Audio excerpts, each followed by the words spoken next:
নাবালিগ অবস্থায় যার বাচ্চা মারা যায়, ওই বাচ্চাগুলিকে আল্লাহ পাক রব্বুল আলামিন কিয়ামতের ময়দানে বাপ মার জন্য বহুত বড় সুপারিশকারী বানায়। বাচ্চাগুলি আল্লাহর কাছে ডাক দেয়া কয়, মালিক, ও মালিক, তুমি আমারে দুনিয়াতে পাঠাইছো, পাঠানোর সময় আমার মা কত কষ্ট করছে, জান বের হয়ে যায় অবস্থা।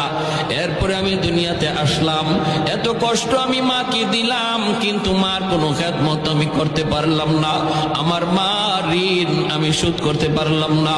আল্লাহ, আজ যদি তুমি আমাকে জান্নাতে দিতে চাও, আমার মা বাবা সারা জান্নাতে যাইবো না, হয় আমারে বাপ মার সাথে জাহান্নামে দিয়ে দাও, হয় আমাকে আমার বাপ মার সাথে জাহান্নামে দিয়ে দাও।